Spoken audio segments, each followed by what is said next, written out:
now you're good. Go. Okay, shall I read off my little shtick then? Is it good? I'm not going to be talking over any music. No, you're good. Go. Okay. Hello, one and all, and welcome to the HellfireComms at Zeldathon. Over the next 2 weeks, we'll be raising money for Child's Play, which is a company devoted to keeping ill children stuck in hospital entertained by buying them toys, games, etc., by live streaming 16 games from the Legend of Zelda franchise. You can see the full schedule below the stream window. The first day of the marathon will consist of Mexican Bass Monkey, my co-commentator here, playing the original Legend of Zelda, and later tonight, Some Call Me Johnny from Brainscratch Comms will be playing its sequel, The Adventure of Link. If you wish to donate, click the donation banner below, the fancy one with the Child's Play logo on it, and then when you get to the next page, click the button on the pitch-in widget. After that, simply enter the amount you wish to donate, along with a name. Any name will do. Click OK, and then finalise the transaction on PayPal, and 100% of your donation will go directly to Child's Play, and we've set it up so the widget directs these donations directly to their PayPal account. So that's all you really need to know. So, Mexi, it's your show now. Take it away. Alright, here we go. The original Legend of Zelda. I'm gonna actually let it cycle through. I'm gonna wait for the game to start darkening a bit before I actually click. There we go. Alright. The reason I do that is because I'm gonna try and see if I can manipulate some drops. Yes, I have that as my name. I'll just delete one, since I know most people don't like that.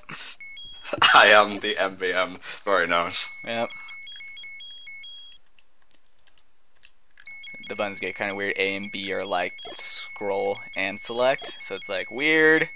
Yeah, well, the NES was before my time, so I actually started Nintendo-wise with a SNES. So I think the first Zelda game I played was actually Link's Awakening on the Game Boy. My first was probably Link to the Past, but just barely. So here's your first item, wooden sword, old man in a cave. This becomes legendary after a while. So rather than going to the first dungeon, I'm going to try and get bombs. And the reason I waited before I started the game for the screen to go dark is that, like most old NES games, Nintendo didn't really know how to actually do true randomness. So there's a random number generator. And what happens is that drops cycle through 10 enemies. And enemies are divided into 4 groups. And it's pretty much that each group can only drop certain things. And one of the groups actually drops nothing, but it's mostly bosses, so who cares? The group I'm trying to target is the group that drops bombs. One of those enemies is blue Octoroks, and they're over here. So by killing a bunch of enemies, I'm cycling through the drop patterns to hopefully get a bomb drop from the Octoroks. If that doesn't happen, then I can just go to the shop. It doesn't really matter, but I really want bombs as soon as possible. It makes things easier, and I may die early in the game. It's just because I get reckless. I apologize for that. I'm not that bad at this game, I promise.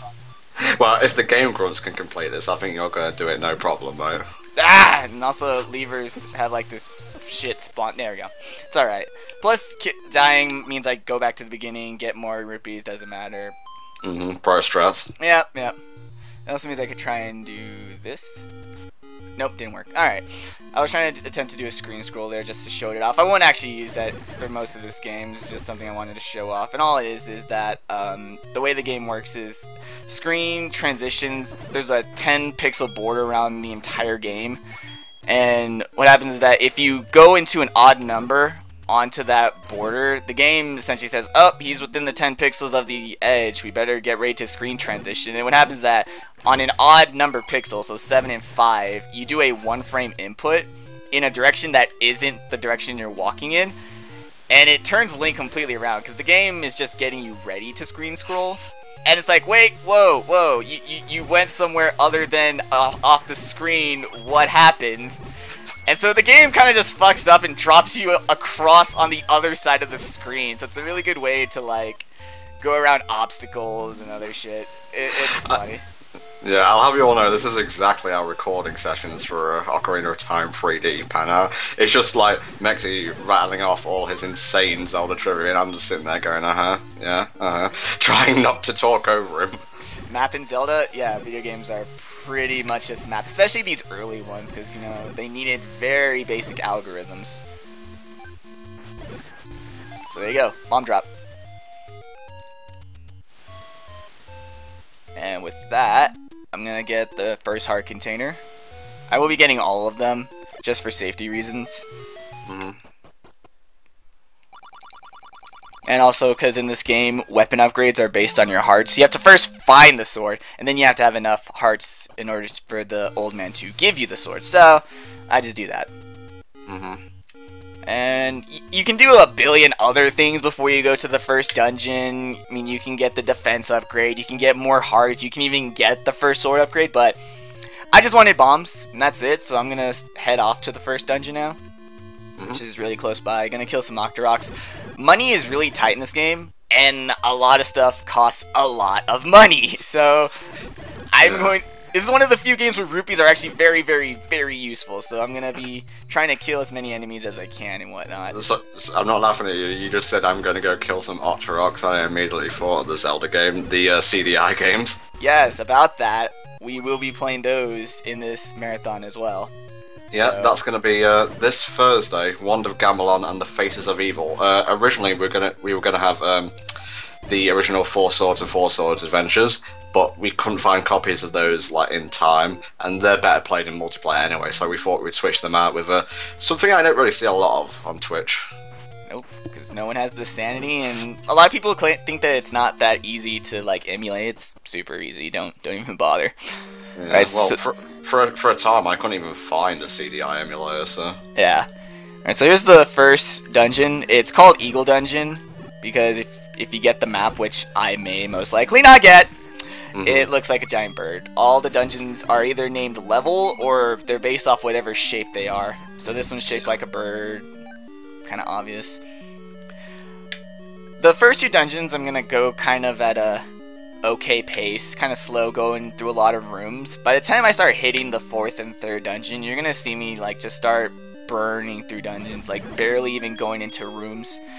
A reason for this is I'm gonna use the first two dungeons as an opportunity to gather a whole bunch of keys. And here's the first trick. So that door's locked, but I don't want to waste my keys, so I'm gonna exit the dungeon. I'm gonna go back in, and the door's open. Nice. It's only in this dungeon, but saves a key, and there you go. There's your first little trick. Most people know about it, so, but I think it's still kind of cool. It's like, really, guys? You messed up keeping a door locked? Good. You had one job, Nintendo. Well, then again, they also had one job to spell everything in the like title screen correctly again, and it has like 2 N's. Well, this was before the days of the treehouse, I imagine. Pretty much. The treehouse, for those of you who don't know, is Nintendo's localization arm, and they did, I believe, the Paper Mario games and so on. Oh wow, then they really did a good job. Also, this becomes an upgrade in later games, but from the get-go, if you have full hearts, Link has Sword Beam, which is super awesome, kicks ass. Oh yeah. Ah, push the block. Thank you. I didn't need to, I wanted to push the block, guys. It's fine, it's fine. It's your run, mate. It's your strats.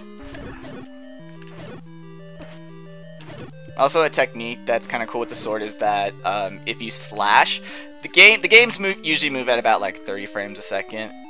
New ones move at 60, and people think it makes it look all snazzy. A little trick that you can do with frames in this game is that the game confuses a sword slash as a frame. So even though a sword slash is multiple frames, when you slash the sword, the game is like, wait. Okay, he slashed the sword, we're good. And then it moves. And it's kind of funny.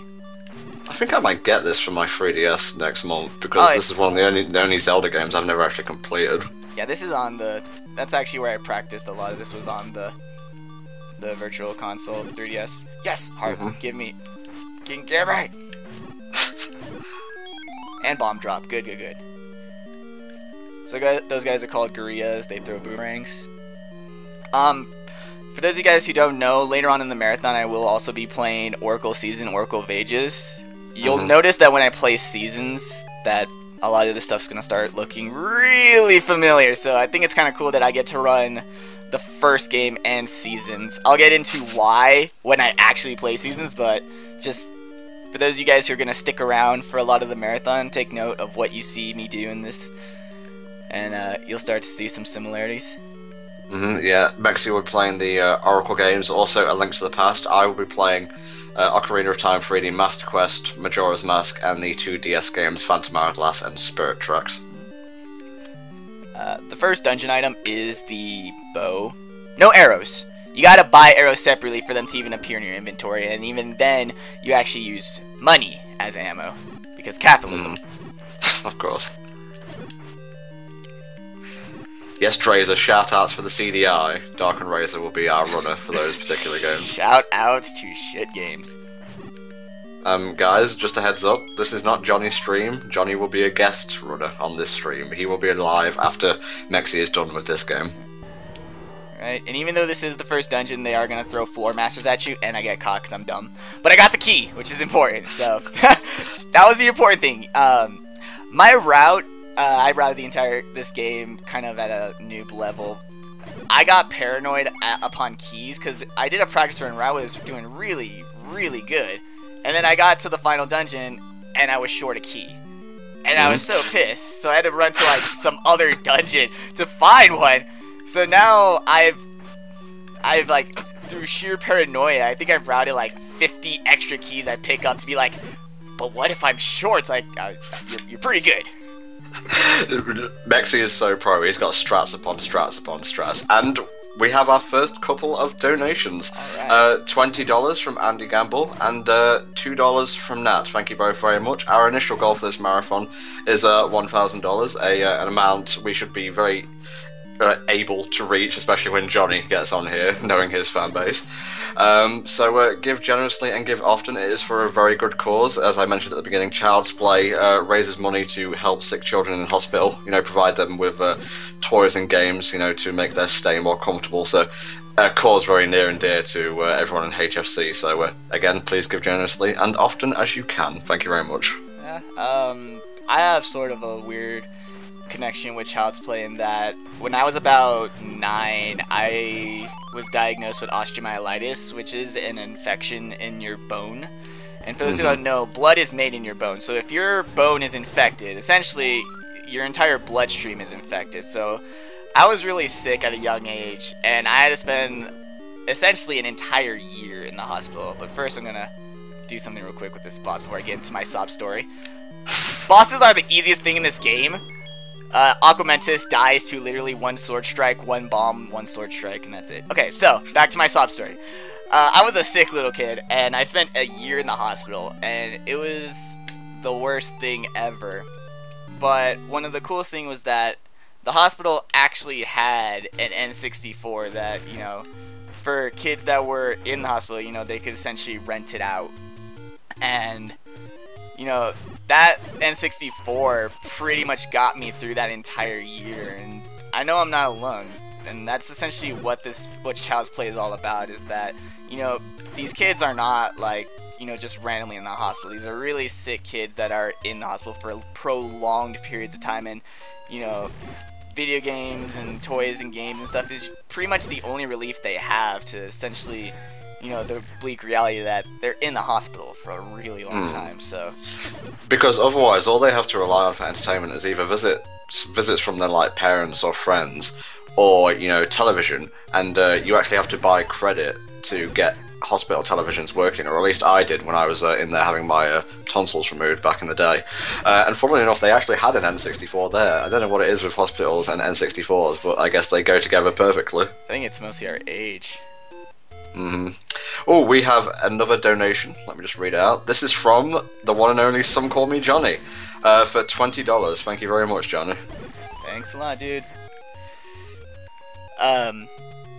I also missed this on the dungeon. I said that the dungeon is called the Eagle Dungeon because it's shaped like a bird, and the dragon is a boss.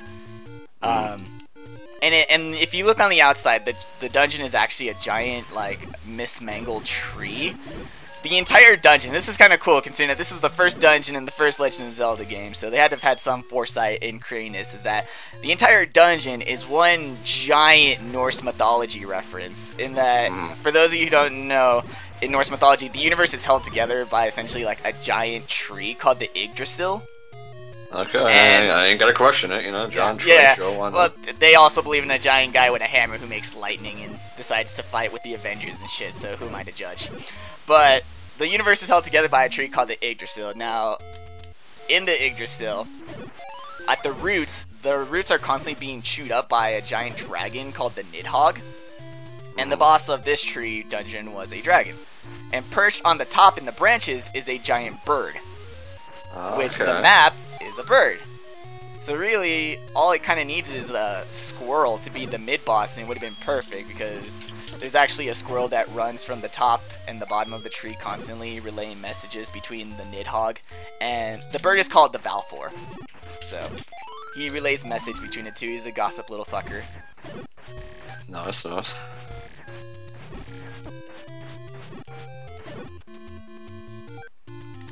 Now I'm just killing a lot to try and rack up some money, because some shopping is going to take place.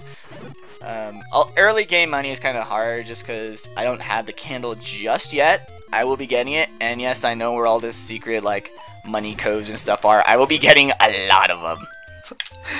They start out here with a candle and you get a fire rod in later games. Then they go back to a lantern in Minish Cap. Bit of a downgrade, really. Nice. Well, the lantern in Link to the Past is pretty dope.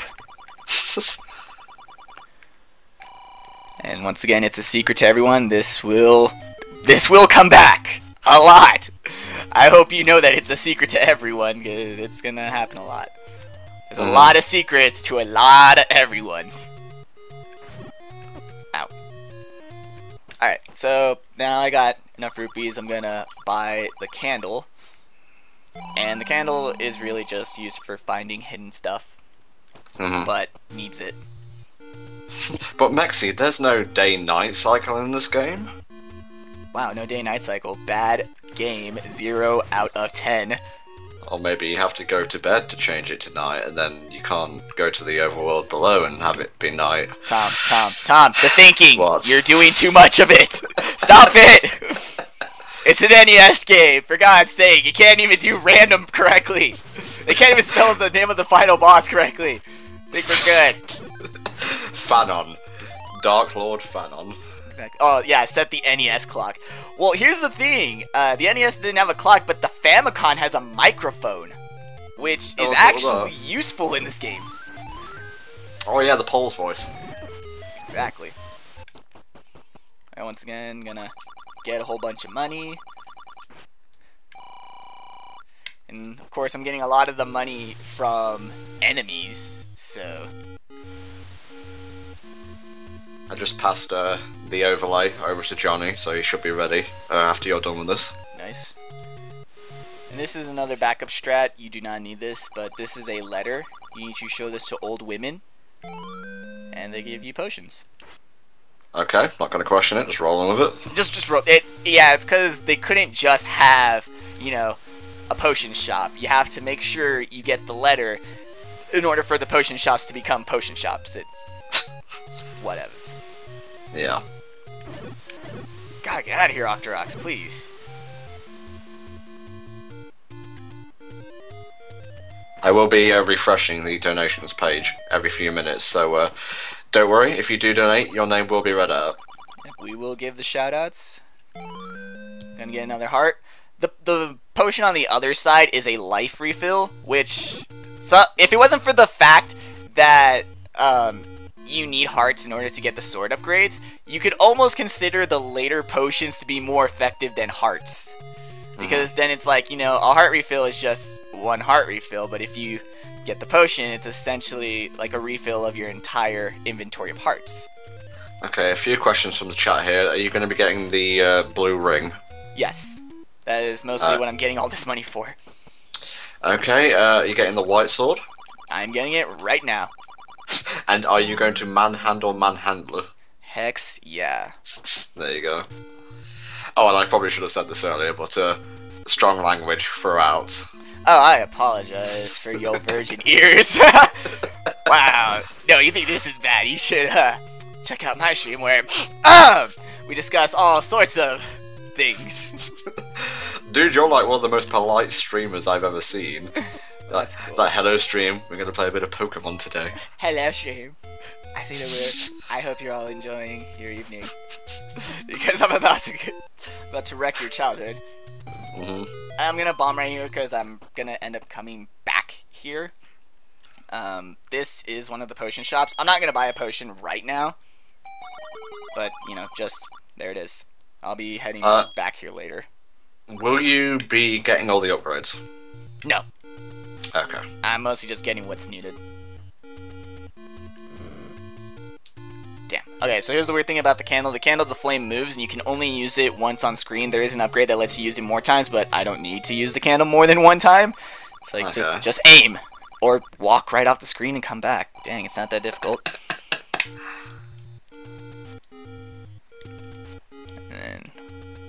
Alright, so here's the desert.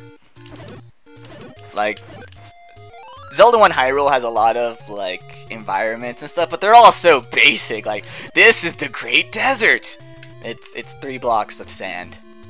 Usually I roll my eyes when, nostalgia gamers, in terms of the Zelda fan base, go on about, oh, how cool it was to just be able to walk around an environment like this without any prompts and whatnot, but I can definitely see the appeal. I hope they bring it back for the next 3D Zelda, because that would be pretty cool. I mean, I'm pretty much on my own, which is a very cool thing. Like, imagine, you know Metroid Prime, when you first get to Talon 4, that blew my mind. Something like that for Zelda would be great. Yep. Oops, I went south one too many. you never go south one too many. It's like, damn! Run over it, go home, we're done. I went south too many times. Once again, killing Octoroks because they easy. And now I have the white sword, so blue Octoroks go down in one hit, so farming money is now even more easy.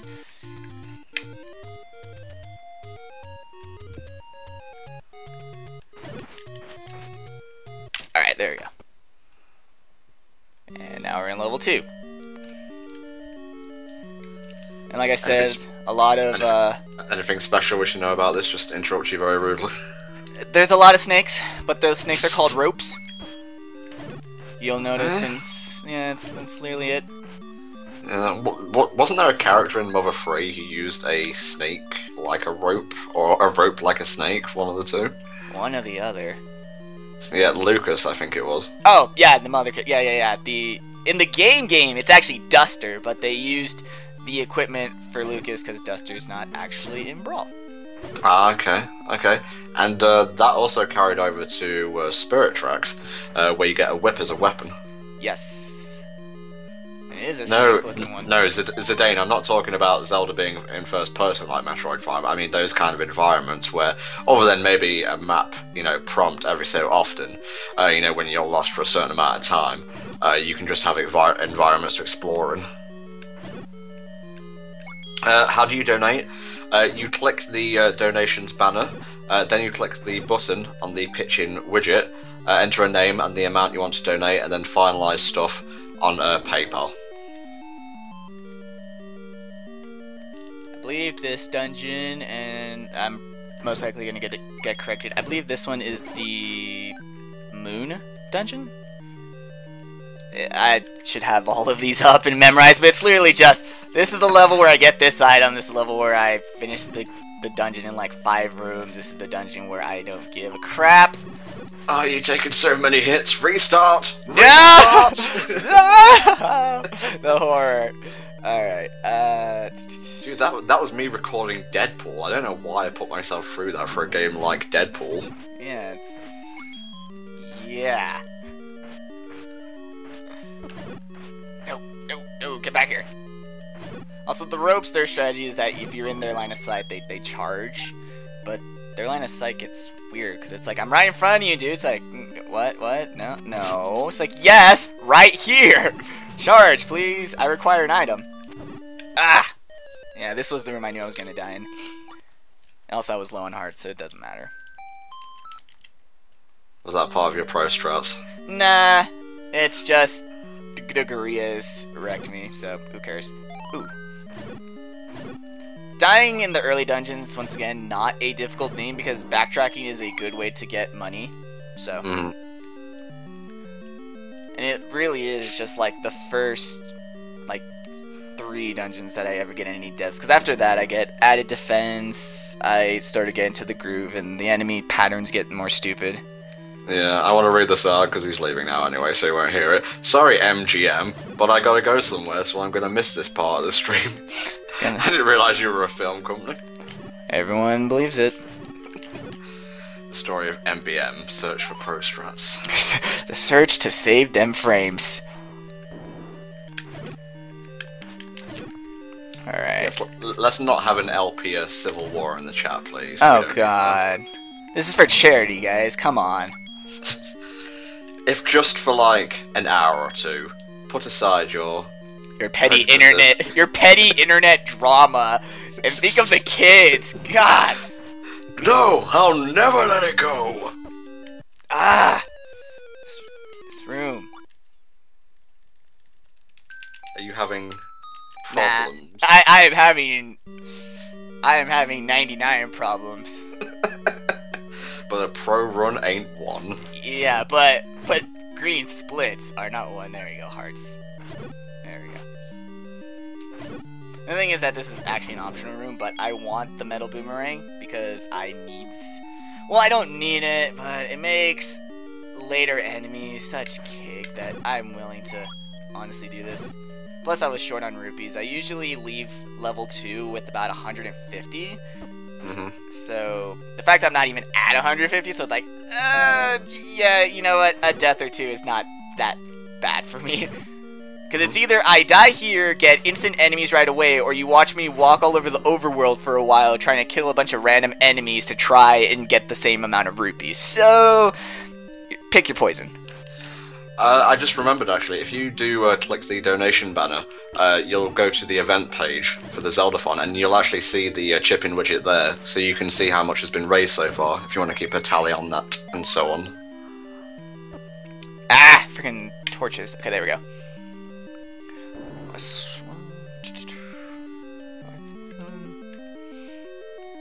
Also, these lines of balls are mold orms. Scurry.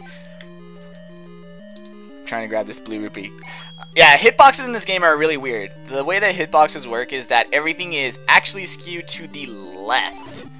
So what you see an enemy as, their hitboxes is actually more to the left than it appears. So if you want to dodge a lot of enemies, stay to the right, and what will happen is that their hitbox will not be able to get towards you because it's too far to the left and you're too far to the right. Not sure if I understand a word of that, but I'll just go.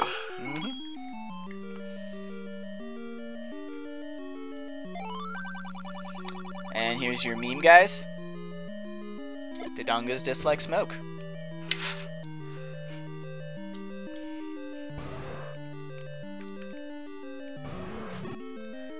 Also, this is kind of a cool thing because, like, the maps are so basic and stuff. When you're next to the boss room, you get this roar, which is helpful. That's pretty cool, actually. Can you imagine if you were like in the next 3D Zelda, if you like were in the room besides the boss, and you could hear a roar coming through the door? Maybe the door shakes every so often. And that's Dodongos. They literally died to a bomb. A bomb. I wasted 3 because I'm bad, but yeah. I'm not kidding when I say that bosses are the easiest part of this game. Apparently there's a strat where, like, when they've swallowed the bomb and smoke comes out, if you hit them, they'll die instantly. How true is that? That is what I just did. You can either have it where they eat the bomb, or the bomb explodes, like, right in front of their face. Either or. I mean, it's just a matter of did they move a couple feet more to get the other outcome.